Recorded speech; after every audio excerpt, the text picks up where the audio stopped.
Hi guys! Marami sa atin ang nangangarap na magkaroon ng magandang buhay.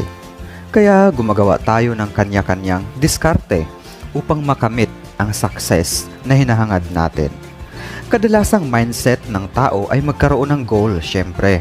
Kaya kahit bata pa lang ay nakatatak na sa isipan na kailangang mag-aral ng mabuti upang makapagtapos at makahanap ng magandang trabaho. Nang sa ganon ay makapag-ipon at makapagpatayo ng sariling negosyo. Ngunit aminin na natin na hindi lahat siniswerte o nagtatagumpay sa larangan ng negosyo dahil sa maraming kadahilanan. Yung iba, hindi nagtagumpay dahil hindi major in business ang natapos nila. At kahit sabihin natapos man nila ang kursong business management, ay medyo sumasabit pa rin sila pagdating sa experience at nangangapa pa na gawin ang mga ito or i-operate ang mga ito kung ano ang tamang pagpapatakbo ng kanilang negosyo. Yung iba naman kahit hindi nakapagtapos ng pag-aaral ay nagtagumpay pa rin sa kanilang negosyo dahil meron na silang experience sa dating pinagtatrabahuan at nai-apply sa kanilang sariling pamamalakad.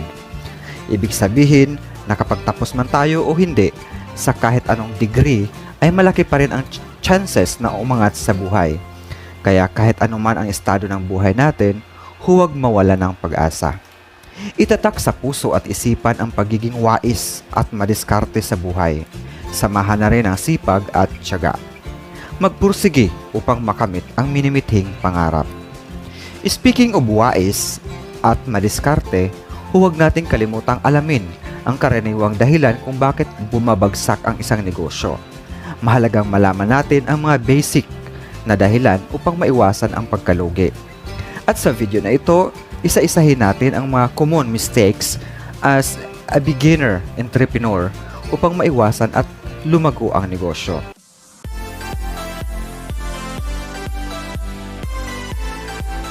Narito ang common mistakes sa mga baguhang negosyante. Una, no plan or walang plano. Napakahalaga sa bawat hakbang ang pagpaplano ng maigi sa isang itatayong negosyo. Hindi porket may pera ka na pang umpisa ay basta-basta ka na lang mag-start o magtayo ng negosyo kung saan-saan lang. Kailangan mong pag-isipan ng husto kung anong klaseng negosyo ang nababagay sa isang lugar. At kailangan mag-conduct ka ng experiment or survey about sa lugar. Tandaan, maraming bagay ang kailangan isaalang-alang sa pagtatayo ng negosyo. Dapat kasama sa plano ang what, when, where, and how. Kagaya ng anong negosyo ba? Kailan mo ito umpisahan? At saan itatayo? At paano mo gagawin upang mapaghandaan at magawa ng maayos para smooth ang operation nito? Pangalawa, spending too much money, lalo na sa mga nag-uumpisa. Yes, pag nag-uumpisa tayo sa isang negosyo, malaki talaga ang kailanganin. Kaya nga dapat paghandaan. Gayunpaman, huwag puro gasto sa mga bagay o kagamitan na hindi gaanong kailangan sa negosyo. Hanggat maaari, mag-focus sa pinakamahalagang bagay gaya ng puhunan at renta sa pwesto kung walang sariling pwesto. Mga basic needs sa negosyo, kung kinakailangan, mag-cost cutting muna sa ibang bagay na hindi gaanong kailangan. Saka na yan pag lumago na ang negosyo mo.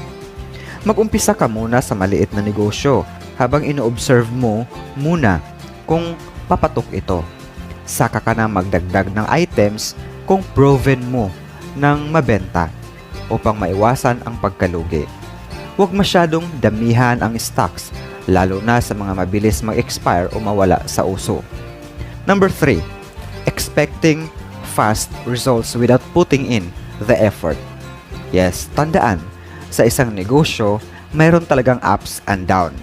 Don't expect too much dahil yung too much na yan ang magpapa-frustrate sa'yo na magdala sa depresyon na maging sanhi ng pagkalugi.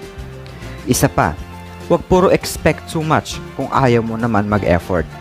Sa isang negosyo, napakahalaga ang pagiging hands-on dito upang mamonitor ng maayos at hindi malugi. Tandaan din na sa umpisa, sadyang mabagal talaga ang progress dahil hindi ka pagaanong kilala o alam ng mga tao. Kaya, don't expect fast results. Number 4. Hiring too fast. Sa isang negosyo, hindi maiwasan minsan na kailangan talaga ng tauhan. Pero sa umpisa, kung hindi naman ganun kalaki ang negosyo mo at kaya mo naman mag-isa or dalawa kayo ng partner mo, iwasan mo na mag-hire ng extra helper kasi hindi ka pa sigurado sa takbo ng negosyo kung pumapatok ba ito or papatok o malugi. Aside from that, extra gastos din kasi pag kumuha ng tauhan. Habang tumatagal, pag napansin mo na lumalakas na ang kitaan sa negosyo, saka ka na kumuha ng tauhan pag matibay na ang pundasyon upang maiwasang malugi. Number 5. Copying others or gaya-gaya. Madalas sa ating mga Pinoy ay gaya-gaya. Kung anong negosyo ng kapitbahay ay gagayahin mo, lalo na kung sa tingin mo malakas ang bintahan. Hanggat maaari, iwasang gumaya. Humanap pa ng ibang negosyo o produkto upang sigurado na walang kompetensya. Madalas kasi pag marami na kayong pareho ang produkto o serbisyo, ay pareho kayong hihina kasi mahahati ang customer. At kung mangopya ka ng strategies or pamamaraan, just make sure na effective at maganda. Dahil kung hindi, for sure, malugi ka. Number 6. Wala sa puso. Pag pinasok mo ang negosyo, dapat buong puso at gustong gusto mo talaga ito upang hindi mapabayaan. Hindi yung lulubog lilitaw kung kailan mo gustong magbukas. Kung gusto mo lang magpahinga, dapat mag-set ng araw upang hindi malito ang mga customers. Halimbawa, rest day or day off mo is every Monday. Iwasan pa iba-iba ng araw at hanggat maaari, once a week lang. Baka naman mas marami pa ang sarado kaysa pagbubukas. Malulugi ka talaga katagalan. Number 7. Doing it alone.